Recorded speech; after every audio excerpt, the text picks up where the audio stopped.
অস্বীকার করার উপায় নেই, স্বাধীনতা, সার্বভৌমত্ব এবং সংবিধান মুক্তিযুদ্ধের সবচেয়ে বড় অর্জন। হাঁটি হাঁটি পা করে বাংলাদেশ পেরুলো ৪৮ বছরের পথ। এই দীর্ঘ পথ চলায় শিক্ষা, স্বাস্থ্য, খাদ্য, নারীর ক্ষমতায়ন এবং অর্থনৈতিক উন্নয়ন সহ নানান বিষয়ে অগ্রগতির লক্ষ্য করা যাচ্ছে বটে, কিন্তু একই সাথে রাজনীতি, সুশাসন, নির্বাচন প্রক্রিয়া এবং বাক স্বাধীনতা হয়েছে ভীষণভাবে প্রশ্নবিদ্ধ। আজকের আলোচনায় আনতে চাই আমরা লক্ষ্যের পথে কতটা এগুলাম, আর কোনটার ওজন ভারী হলো, অর্জন নাকি দীর্ঘশ্বাসের। সঙ্গত কারণেই আজকের আলোচনার বিষয়বস্তু অহংকারের স্বাধীনতা। আপনাদের সকলকে আমন্ত্রণ জানাচ্ছি ২৪ ঘন্টা, সাথে আছি আমি মীরা হাসান।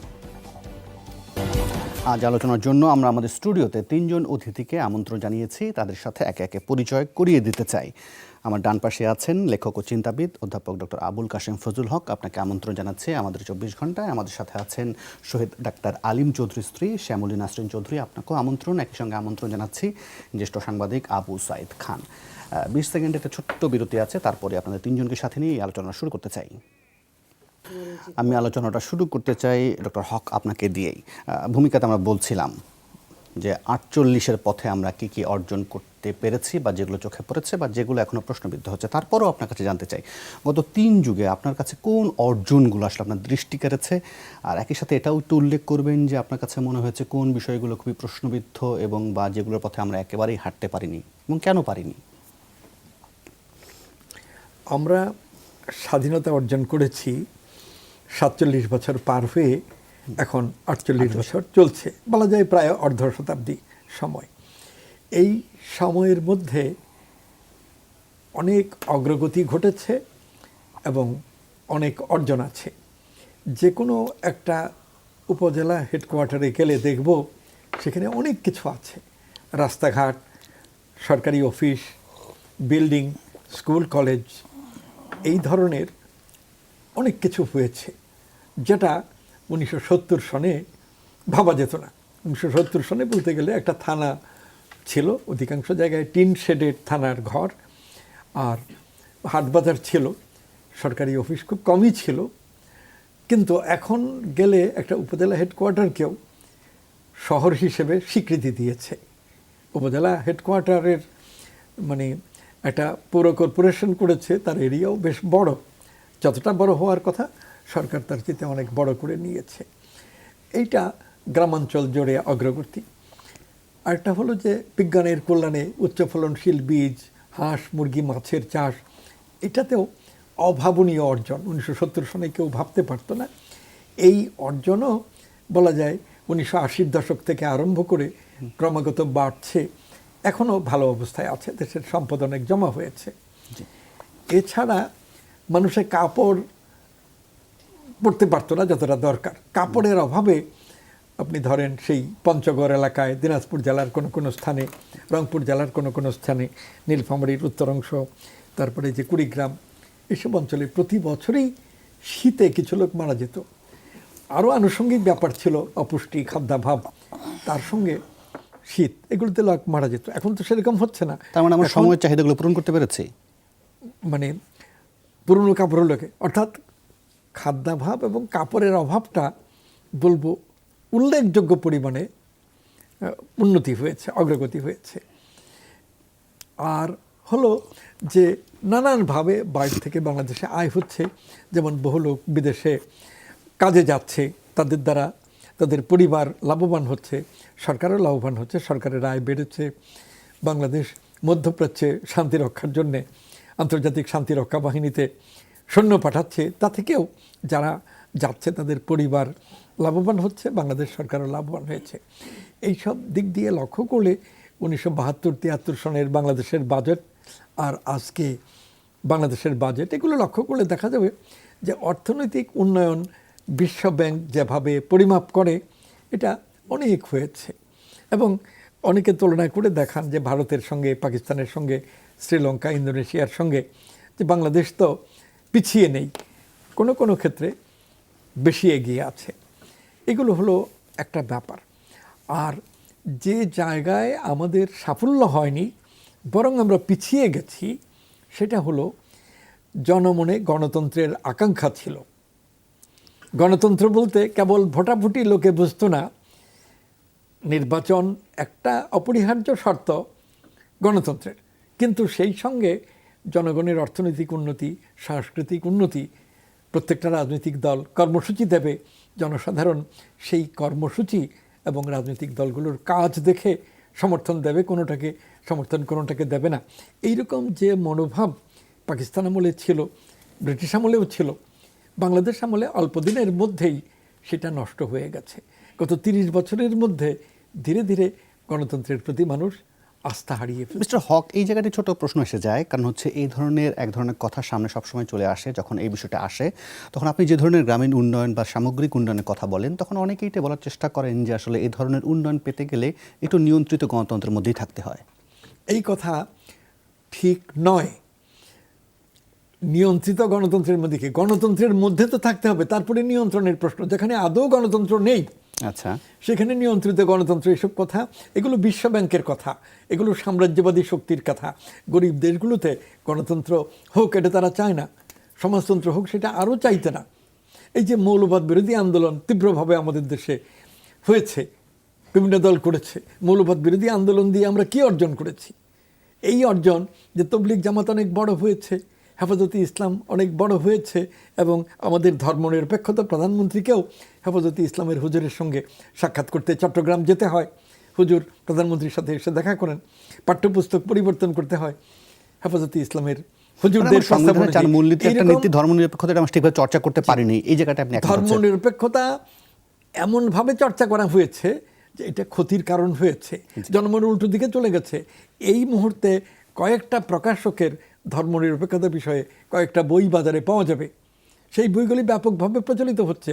তাতে নানানভাবে তাদের ধারায় চমৎকারভাবে ধর্মনিরপেক্ষতা মানে নাস্তিকতা, ধর্মনিরপেক্ষতা মানে ধর্মবিরোধিতা, এরকম করে তারা ব্যাখ্যা করছে। এবং সব মানুষ না, সমাজের অর্ধশিক্ষিত লোকেরা, তাদের মধ্যে আর একটা বিরাট প্রভাব আছে, এবং অর্ধশিক্ষিত লোকের সংখ্যা অনেক বেশি। তৃতীয় হলো, গণতন্ত্র ছাড়া ধর্মনিরপেক্ষা শতকরা 100% অর্থহীন, সমাজতন্ত্র ছাড়া ধর্মনিরপেক্ষতা শতকরা 100% অর্থনীতিহীন। আমাদের সংবিধানে রাষ্ট্রীয় আদর্শ হিসেবে সমাজতন্ত্রের উল্লেখ আছে। আমরা কি 1972 থেকে আজ পর্যন্ত সমাজতন্ত্রী কয়জন সদস্য পেয়েছি পার্লামেন্টে? পাইনি।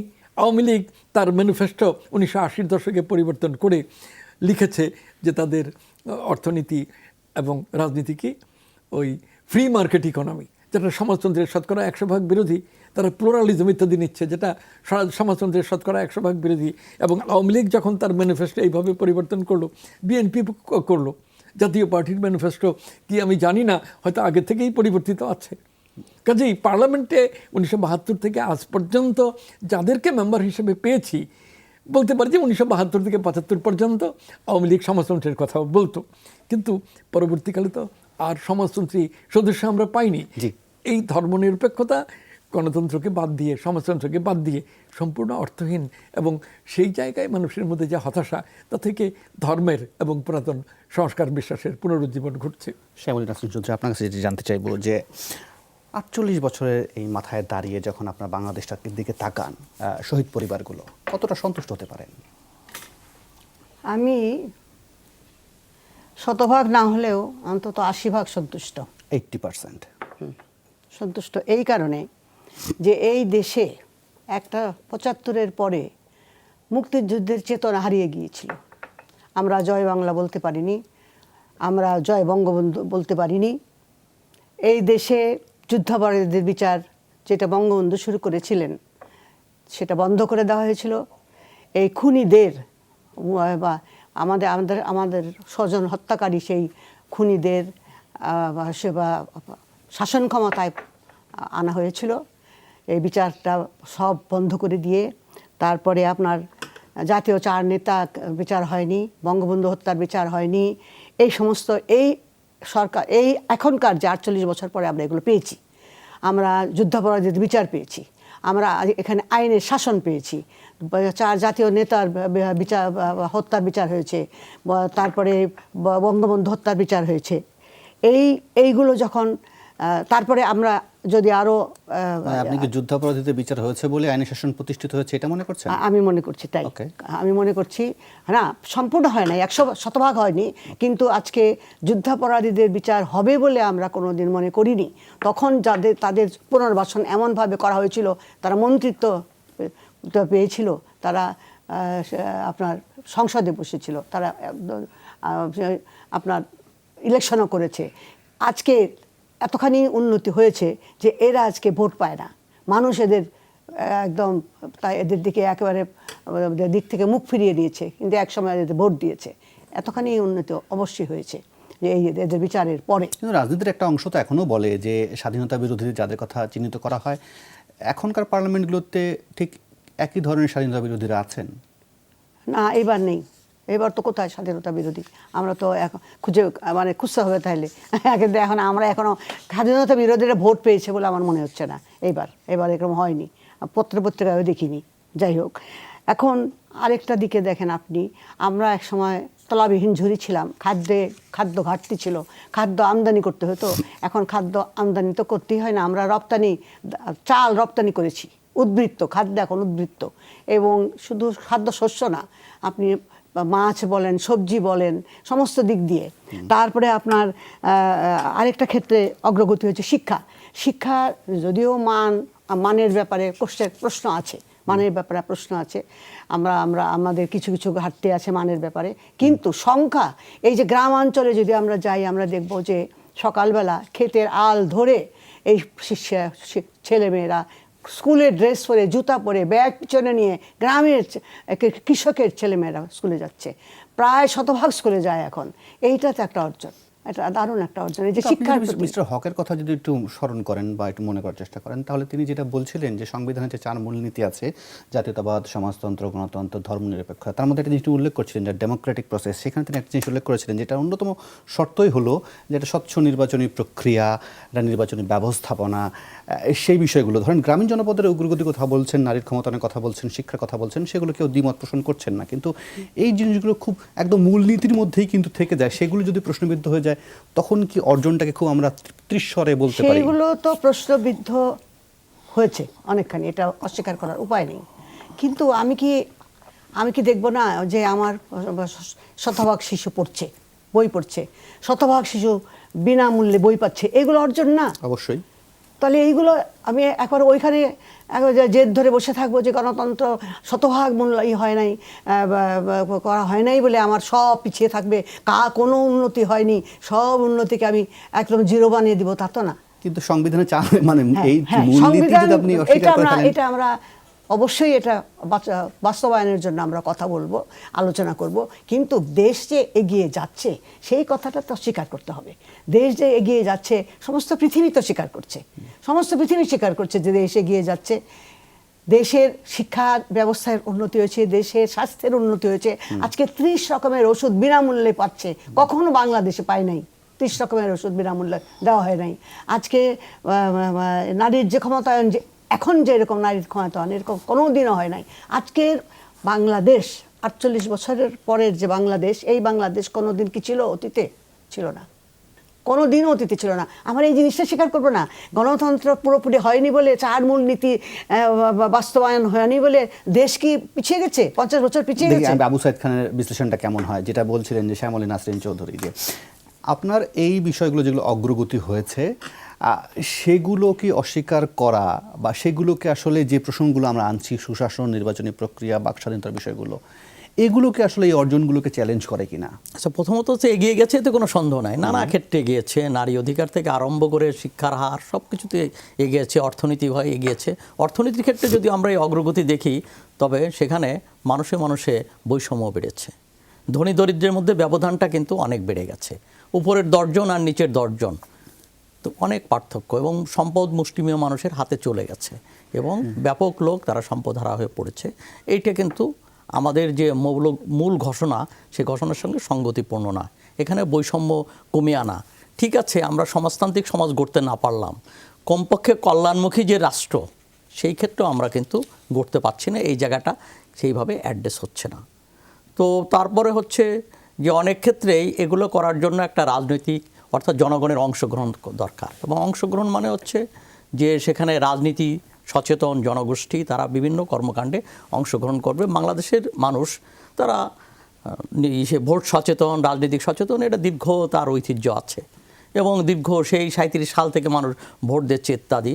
কিন্তু সেখানে এই গণতান্ত্রিক ব্যবস্থা আমরা গড়তে পারছি না। মানুষজন কেন রাজনীতি বিমুখ হয়ে পড়েছে, ভোট কেন্দ্রে ভোট দিতে যাচ্ছে না, এই কারণগুলো আমার মনে হয় যে এই যে কেন এইগুলো ঘটলো, অর্থাৎ আমরা গণতান্ত্রিক ব্যবস্থা রাজনৈতিক ব্যবস্থাটাকেও আমরা স্বচ্ছ এবং জনগণের কাছে এটা এই গ্রহণযোগ্যতা হ্রাস পাচ্ছে, এটাকে আমরা স্বচ্ছ করতে পারছি না।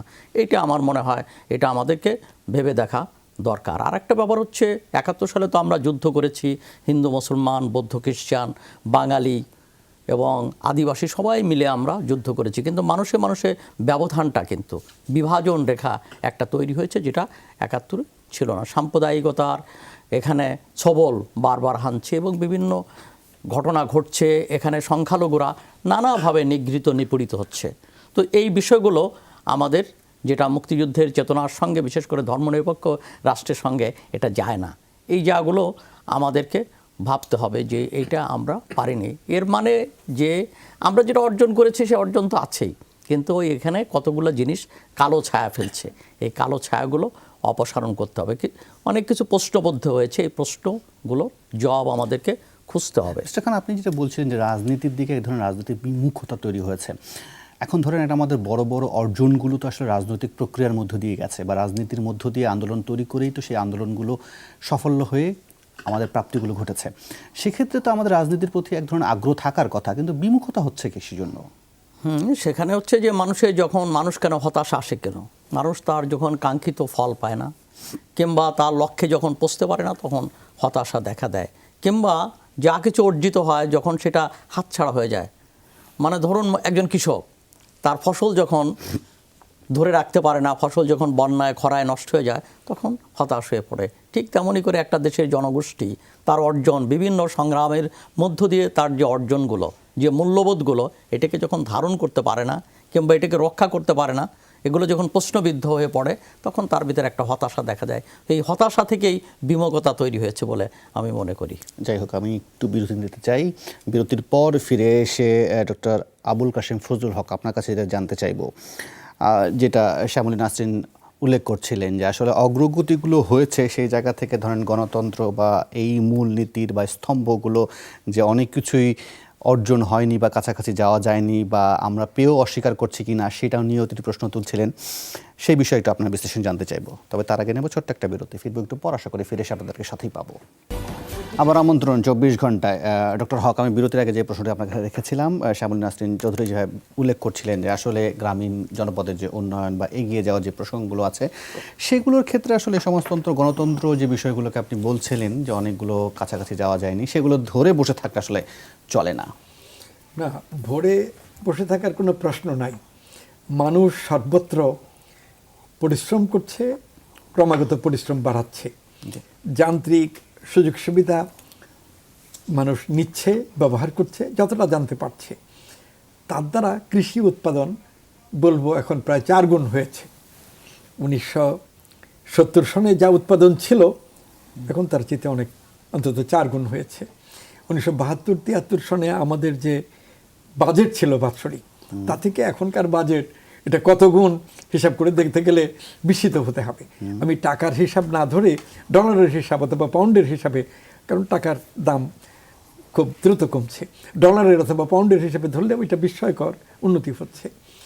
তো এই উন্নতি তো আফ্রিকার সবচাইতে কম শিক্ষাপ্রাপ্ত এবং সবচাইতে পশ্চাৎবর্তী রাষ্ট্রেও হচ্ছে, কারণ বিজ্ঞানের কতগুলো সুবিধা শিক্ষাবঞ্চিত লোকেরাও নিতে পারছে যদি আর্থিক একটু ফ্যাসিলিটি থাকে।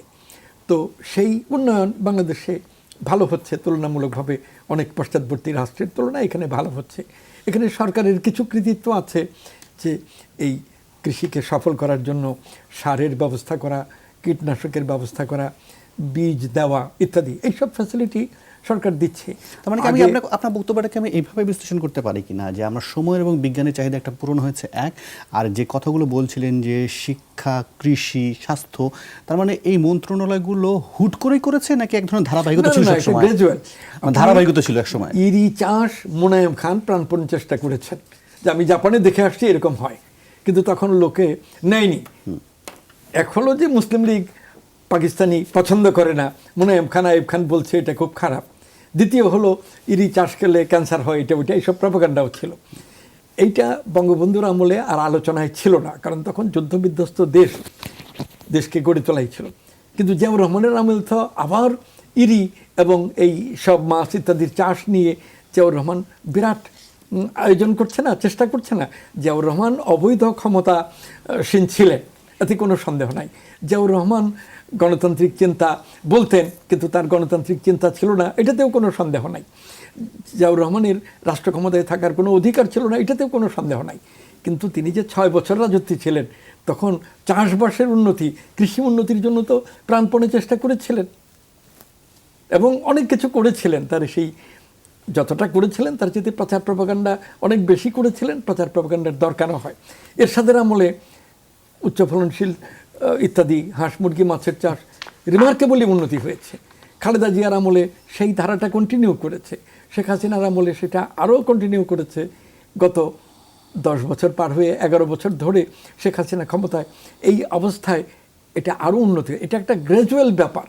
একইভাবে আমরা যদি বিদেশে শ্রমিক প্রেরণ লক্ষ্য করি, তাহলে এইটাও দেখব যে 1976 সনে আরম্ভ হয়েছে। বঙ্গবন্ধুর আমলে যেহেতু যুদ্ধবিধ্বস্ত দেশ, যুদ্ধ বিধ্বস্ত অবস্থা থেকে সচল অবস্থায় আসা, এটাই সেন্ট্রাল কাজ ছিল। তারপরে বিদেশে শ্রমিক প্রেরণ, গার্মেন্টস ফ্যাক্টরি, প্রত্যেকটাই তো 1976-77 আরম্ভ হয়েছে এবং ধারাবাহিকভাবে এটা নিয়ে আসলে বড়াই করার কিছু নেই। বড়াই যারা করছেন তারা অন্যায় কাজ করছেন। তারা যদি সত্য কথা বলতেন যে এটা আমার আগেই আরম্ভ হয়েছিল, আমার সময় এটা অনেক বেড়েছে, আমরা এখানে যোগ্যতার সঙ্গে করেছি, এইভাবে সত্য কথা বললে সেটা প্রশংসনীয় ছিল।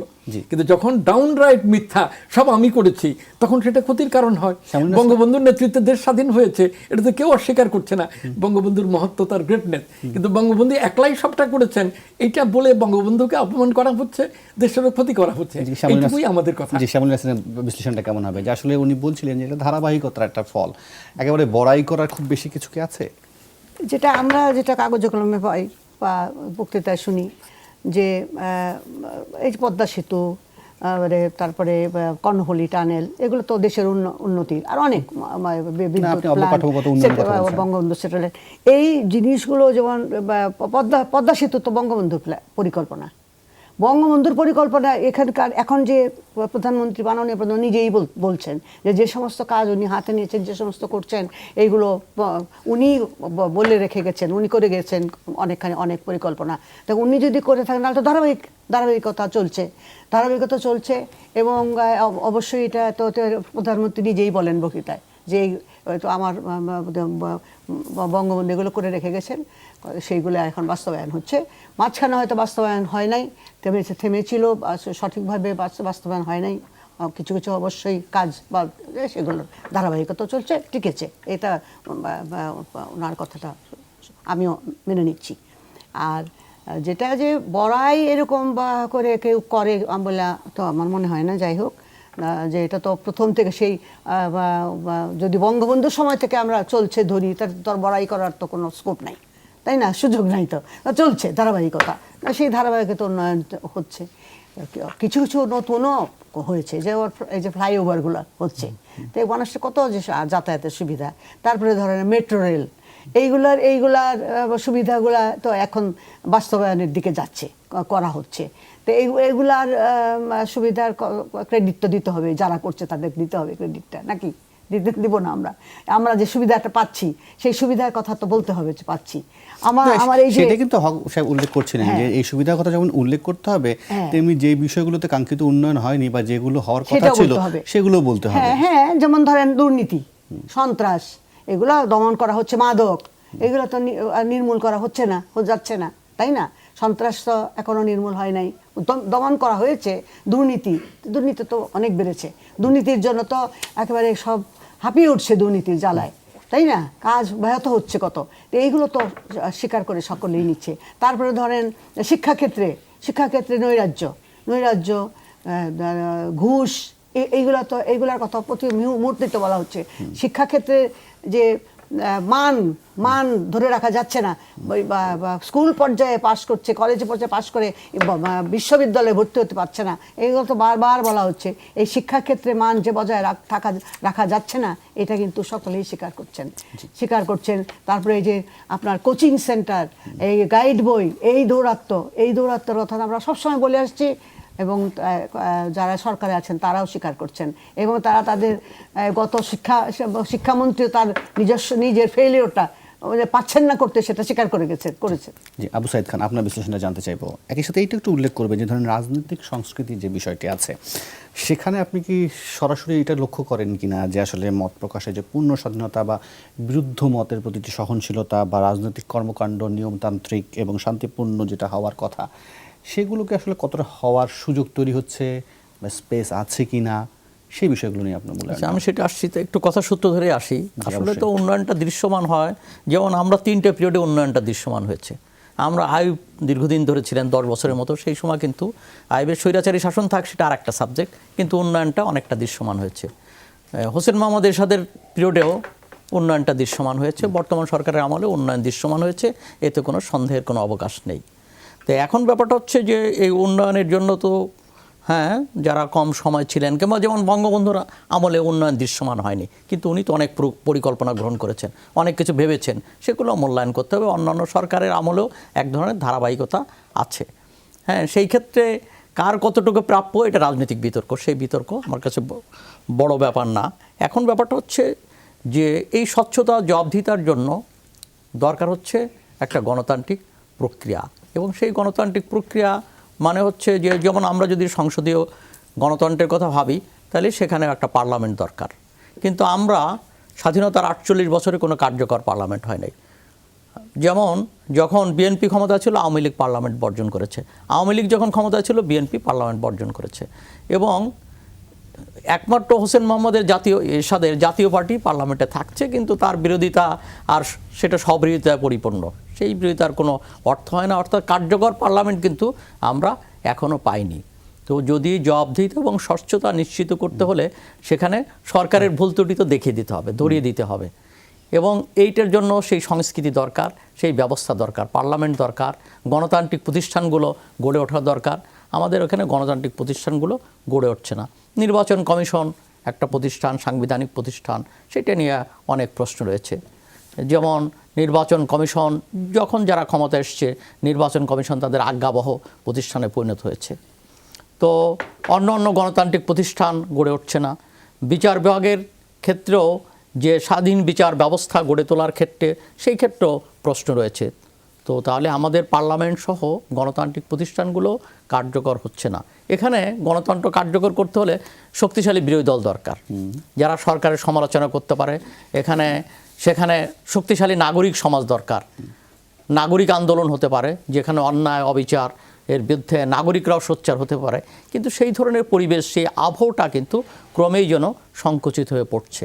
এইটা থেকে আমাদের একটা উত্তরণ দরকার। এই জায়গা থেকে আপনাকে থামাতে চাই, বিরতির পর ফিরে এসে ঠিক এই জায়গা থেকে শুরু করবো। আপনি কার্যকর সংসদের কথা বলছিলেন যে একটা কার্যকর বিরোধী দল না থাকার ফলে কি হয়।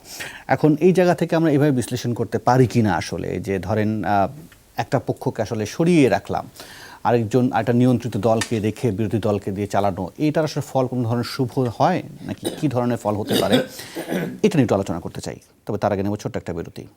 ফিরবো একটু পর, আশা করি ফিরে এসে আপনাদের সাথে পাবেন। আবার আমন্ত্রণ 24 ঘন্টায়। আবু সাইদ খান, আপনাকে যেটা থামিয়েছিলাম যে আপনি বলছেন এটা কার্যকর সংসদের কথা, কিন্তু এটা কার্যকর সংসদ হতে গেলে তো পূর্ব শর্ত হচ্ছে একটা নির্বাচন ব্যবস্থা, একটা সুষ্ঠু নির্বাচন ব্যবস্থা। সেখান থেকেই তো না হয় পরে যারা যাবেন জিতে, সেখানে গিয়ে তো একটা পার্লামেন্ট হবে, এটা কার্যকর সংসদ হবে। সেই নির্বাচন ব্যবস্থা নিয়ে কি আপনি আশাবাদী হতে পারেন, বা এখন পর্যন্ত আপনার মনোভূত হয়েছে কিনা? না, নির্বাচন ব্যবস্থাটাও হতে হলে যে নির্বাচনী ইনস্টিটিউশনগুলো যে কার্যকর হওয়া দরকার, এবং এখানে গণতন্ত্রের যে প্র্যাকটিস দরকার সেটা নেই। যেমন দলের মধ্যে যদি গণতন্ত্র না থাকে, যদি রাজনৈতিক অঙ্গনে যদি গণতন্ত্র না থাকে, কেবলমাত্র নির্বাচনে তার প্রতিফলন ঘটবে, তো এটা আশা করা যায় না। রাজনীতি যখন দুর্নীতি, কালো টাকা, সন্ত্রাস ঢুকে গেছে, তো নির্বাচনে তার প্রকাশ ঘটবে। তো স্বাভাবিকভাবে এটি থেকে মুক্ত হতে হলে এখানে গণতন্ত্রটাকে একটু সর্বস্তরে দলের ভিতর এমনকি তার ব্যক্তি জীবনেও গণতান্ত্রিক মূল্যবোধকে ধারণ করা দরকার। তা না হলে একমাত্র কেবলমাত্র নির্বাচনে সব জায়গা অগণতান্ত্রিক ব্যবস্থা থাকবে, স্বেচ্ছাচারিতা থাকবে, কেবলমাত্র নির্বাচন গণতান্ত্রিক হবে এমনটা তো আশা করা যায় না। অতএব সেই জায়গাটা আমাদের এই প্র্যাকটিসটা করাটা খুবই গুরুত্বপূর্ণ।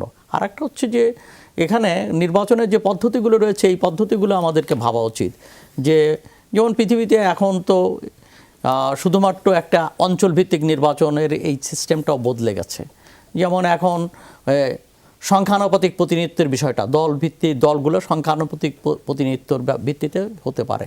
তো সেখানে হয় কি যে তার মধ্য দিয়ে একটা জিনিস হতে পারে যে নির্বাচনে যেমন একটা অঞ্চলের ভোটগুলোকে গ্রাস করা যায়, কিন্তু সারা দেশের ভোট তো গ্রাস করা যায় না।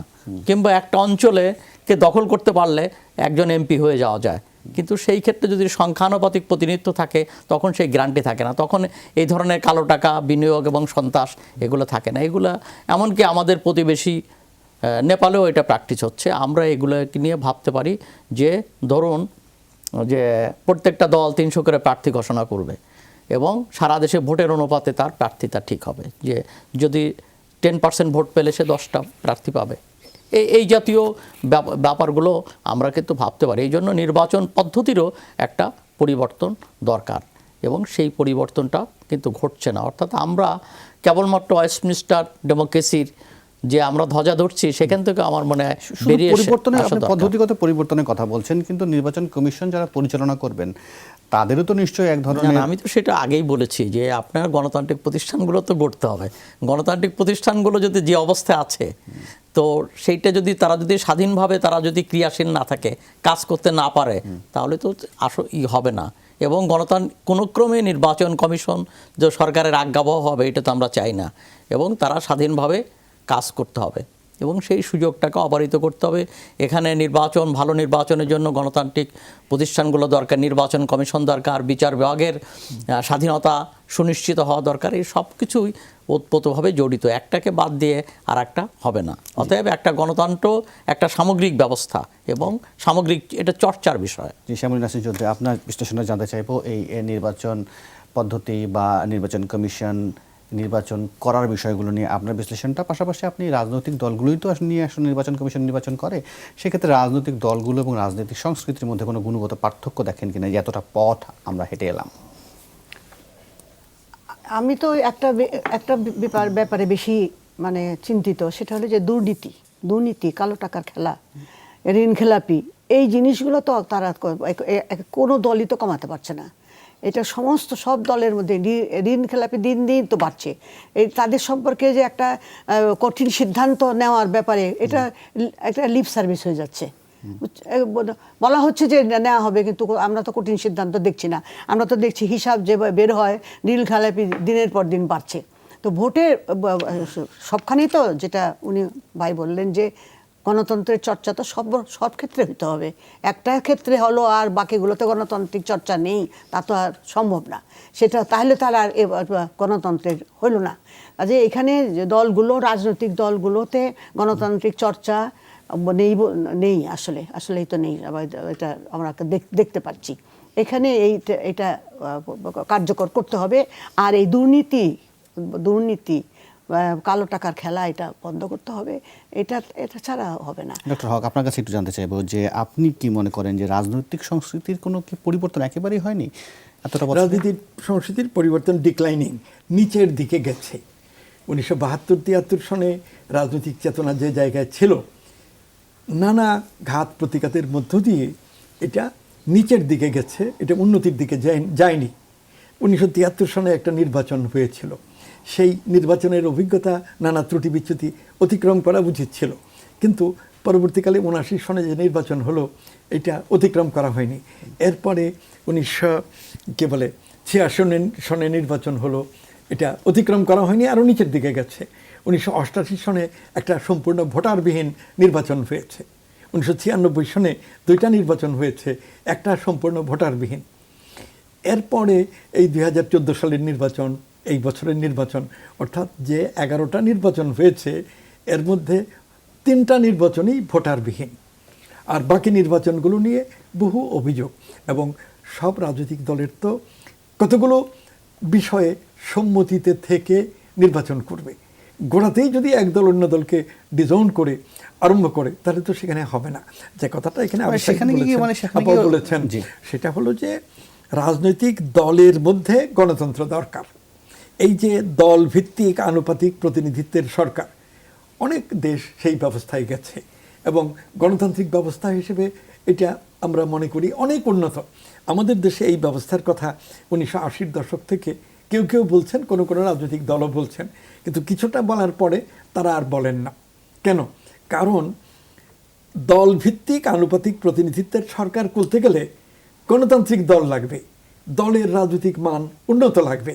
আমাদের আওয়ামী লীগ, বিএনপি, জাতীয় পার্টি, বাম দলগুলো যেরকম আছে, এইরকম দল দিয়ে আনুপাতিক প্রতিনিধিত্বের সরকার অসম্ভব। রাজনৈতিক দলকে উন্নত চরিত্রের হতে হবে, অন্তত মানে গণতান্ত্রিক চর্চা, অর্থাৎ একদিকে ডেভেলপমেন্ট সম্পর্কে রাজনৈতিক দলের ভিতরে চর্চা থাকবে, অন্যদিকে সুষ্ঠু নিয়ন্ত্রণের মাধ্যমে দলের অথরিটি গঠন। এই সব বৈশিষ্ট্য আমাদের আওয়ামী লীগ বলি, বামপন্থী দল বলি, জাতীয় পার্টি, বিএনপি, কোনোটার মধ্যেই নেই। কিন্তু সেখানে দলের গঠনতন্ত্রগুলোর মধ্যে তো তাদের শীর্ষ নেতাকে একদম ঈশ্বরের মতো ক্ষমতা দিয়ে রাখা হয়, দিয়ে রাখা হয়। বাংলাদেশের সংবিধানেও, কাউন্সিলেও তো কেউ গিয়ে বলে না, বাংলাদেশের সংবিধানেও ওই রকম ক্ষমতা দিয়ে রেখেছে।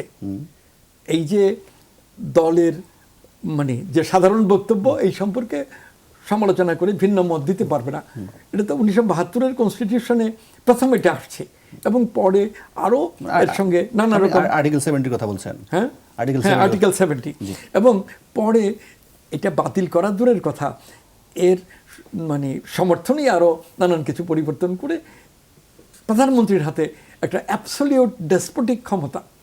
একইভাবে যদি আওয়ামী লীগ, বিএনপি ইত্যাদি দলের, এরশাদের দল দেখি, এই দল তো আওয়ামী লীগ না, এটা শেখ হাসিনার দল, বিএনপি না খালেদা জিয়ার দল, জাতীয় পার্টি না এরশাদের দল, এই যে মানে গণতন্ত্র ভেতর থেকে নষ্ট করে ফেলা হয়েছে। গণতন্ত্রের অপরিহার্য প্রয়োজন, এক নম্বর আমি বলবো গণতান্ত্রিক রাজনৈতিক দল গঠন, যার চিন্তা কোনো একটা রাজনৈতিক দলের মধ্যে নেতার মধ্যে নেই।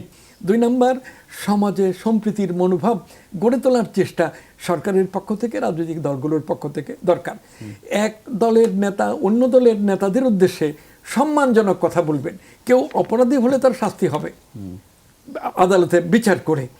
আর হলো যে অর্থনৈতিক উন্নয়নের কর্মসূচি রাজনীতির সঙ্গে, দলের রাজনৈতিক বক্তব্যের সঙ্গে যুক্ত থাকবে। যে শেরেবাংলা ফজলুল হক, তার দল নাম প্রথমে ছিল কৃষক প্রজা পার্টি, পরে নাম হলো কৃষক শ্রমিক পার্টি। তিনি তো সবসময় অর্থনৈতিক উন্নয়নের প্রোগ্রামটাই বড় করে দিতেন, রাজনৈতিক প্রশ্ন, গণতন্ত্র এই কথা কম বলতেন, এবং বলতেন এর মধ্য দিয়ে এগুচ্ছিল। তারপরে মৌলানা ভাসানী, তিনি সাধারণত প্রতিবাদ করতেন, তার সুষ্ঠু গণতান্ত্রিক চিন্তা অপূর্ণ ছিল। বঙ্গবন্ধুর কতগুলো চিন্তা ছিল, তারও তো ডেভেলপমেন্টের প্রোগ্রাম এবং গণতন্ত্র দুইটা মিলিয়ে কথা বলতেন, কাজ যতটাই করতে পারো। কিন্তু বাংলাদেশ হওয়ার পরে বঙ্গবন্ধুও এটা রক্ষা করতে পারেননি, মিলিটারি রোলার্স আসছে, তারা এটা করতে চায়নি বলা যায়, অথবা করতে চাইলেও পারেনি। এরপরে যে ভোটের মাধ্যমে সরকার, শেখ হাসিনা, খালেদা জিয়া, শেখ হাসিনা, এখানেও কি কোনো গণতান্ত্রিক নর্মস আছে? এখানে আবু সাইদ সাহেব বললেন যে পার্লামেন্টে তো উপস্থিতিই থাকে না, যখন 2 দলই ছিল পার্লামেন্টে, আওয়ামী লীগ, বিএনপি। তো এই বাস্তবতার মধ্য দিয়ে আমাদের অগ্রগতি, এবং সবটা দেখলে এইটা স্পষ্ট হয়ে ওঠে যে রাজনীতিতে আমাদের গতিটা ডিক্লাইনিং, নিচের দিকে গেছি। অর্থনৈতিক দিক লক্ষ্য করলে নানান দিক দিয়ে উন্নতির দিকে গেছি, কিন্তু সোশ্যাল জাস্টিস বিবেচনা করতে গেলে, সামাজিক ন্যায়, অন্যায় বিবেচনা করতে গেলে অন্যায় বেড়েছে, উৎপাদন বাড়ার সঙ্গে সঙ্গে ন্যায় কমেছে, উৎপাদন বাড়ার সঙ্গে সঙ্গে। যে বাস্তবতার কথা বলছিলেন মিস্টার হক, সেই বাস্তবতা আসলে আমরা আগামী প্রজন্মের কাছে কেমন বাংলাদেশ রেখে যাচ্ছি? আসলে সে যথার্থই বলেছেন যে রাজনীতি হচ্ছে নিয়ন্ত্রক। এখানে অর্থনীতি, এখানে সমাজ ব্যবস্থা, শিক্ষা ব্যবস্থা, সব কিছুকেই নিয়ন্ত্রণ করে রাজনীতি। অতএব রাজনীতি যদি ঠিক না হয়, নিয়ন্ত্রক শক্তি যদি ঠিক না হয়, তাহলে অন্যান্য জায়গাগুলোকে, সেই উন্নয়নের ধারাগুলোকে ধরে রাখা যাবে না। তো তারপরে আমরা তো আশাবাদী, আমরা আশার আলো দেখতে চাই, কেননা এখানে জনগণ, আমাদের শক্তি হচ্ছে জনগণ, এবং এই দেশ, আমরা জনগণ, সাধারণ মানুষ, জনযুদ্ধের মধ্য দিয়ে দেশ স্বাধীন হয়েছে। অতএব জনগণই শেষ বিচারের শক্তি। যখন বিপাকে পড়ে শেষ বিচারে জনগণ জেগে ওঠে এবং অন্যায়ের বিরুদ্ধে অসত্যের বিরুদ্ধে তারা প্রতিবাদ করে এবং গণতন্ত্রের ঝান্ডাও এই জনগণই তুলে ধরে। অতএব আমাদের হতাশ হওয়ার কিছু নেই, কেননা এখানে আমাদের একটা জনগণ সচেতন জনগোষ্ঠী আছে। হ্যাঁ, হতাশা দেখা দেয়, হতাশা দূর করে জনগণ এগিয়ে যাবে। তো আমরা তো এই দিবসে, স্বাধীনতা দিবসে সেটাই স্বপ্ন দেখি, সেটাই প্রত্যাশা করি। শ্যামলী নাসরিন চৌধুরী, আপনি কেমন প্রত্যাশা? আমার ভরসা তরুণ সম্প্রদায়, তরুণরা জেগেছে, আমরা এটা বিশ্বাস করি। তরুণ সম্প্রদায় জেগেছে এবং তারা সচেতন, অনেক সচেতন, এবং তারা মুক্তিযুদ্ধের চেতনায় বিশ্বাসী। সেই আমরা গণজাগরণ মঞ্চ আমাদের কাছে সেই বার্তাটাই দিয়েছে, যদিও পরে সেটা ততটা প্রয়োজনীয় হয়ে ছিল না আর কি, আর পরে থেমে গেছে, কিন্তু চেতনাটা তো আছে। তরুণ প্রজন্ম এগিয়ে আসবে এবং তরুণ প্রজন্ম ভালো মন্দের বিচার বিবেচনাটা করতে পারবে। মুক্তিযুদ্ধের চেতনায় তারা এগিয়ে আসবে, দেশ গঠন করবে। আমি মনে করি যে ভবিষ্যৎটা আমি আশাবাদী এই ব্যাপারে আর কি। জি, ডক্টর হক, আপনার কাছে ছোট্ট করে জানতে চাই, ছোট্ট করে আমাকে একটু বলবেন যে আপনার পুত্র হত্যার পর আপনি এক সাক্ষাৎকারে বলেছিলেন যে আপনি আসলে বিচার চান না, আপনি শূন্যের মধ্যে ভালো কিছু খুঁজছেন। আপনি কি এখনো সব দিকে শূন্য দেখেন, নাকি শূন্যের মাঝেও কোনো কিছু আশার আলো দৃষ্টিগোচর হয়? যে কথাটা আমি বলছিলাম, আমি বিচার চাই না আমার ছেলের, তবে দেশে আইনের শাসনের প্রয়োজনে বিচার হতে পারে। আমার ছেলের লাশ আমি পুলিশের হাতে তুলে দিয়েছি, সরকার দেশে আইনের শাসনের জন্য ব্যবস্থা গ্রহণ করবে, এইরকম কথা আমি বলেছিলাম। আরও অনেক কথা বলেছিলাম, সেটা ভিন্ন প্রসঙ্গ। এটা হলো যে বিচার হচ্ছে কি হচ্ছে না, কিছু কিছু বিচারের ব্যাপার রাজনৈতিকভাবে গুরুত্বপূর্ণ, সেগুলো মিডিয়াতে আসছে। আর অজস্র বিচারের কথা আছে যেগুলো মিডিয়াতেও আসছে না এবং বিচার হচ্ছেও না। এই যে নারায়ণগঞ্জের অনেকগুলো বিচার, এর মধ্যে তকি হত্যার কথা নানাভাবে প্রধান আসছে, এই সাগররণী হয় না, এরকম তো ওই যে জগন্নাথ বিশ্ববিদ্যালয়ের ছাত্র ছিল কি নাম, তাদের এইগুলো নিয়ে একটু একটু কথা বলা হয়, এগুলো রাজনৈতিক দিক থেকে গুরুত্বপূর্ণ। কিন্তু সাধারণ মানুষ এগুলো তো একদিক থেকে যে বিচারহীনতার অপসংস্কৃতি, এটা বহুলাংশে আছে, সর্বাংশে না। এটা থেকে মুক্তি চাই নিশ্চয়ই। আর আমাকে শেষ করতে হচ্ছে আজকে, আমি গণতন্ত্রের দিকে যেতে হবে, ঘুমন্ত জনসাধারণকে জাগাতে হবে, জনসাধারণ ঘুমিয়ে আছে। ধন্যবাদ, অসংখ্য ধন্যবাদ ডক্টর হক, একই সঙ্গে শ্যামলী নাসরিন চৌধুরী এবং আবু সাইদ খান, আপনাদের তিনজনের মূল্যবান মন্তব্য এবং সময়ের জন্য। আর এই ছিল আজকে 24 ঘন্টায়। ভালো থাকবেন।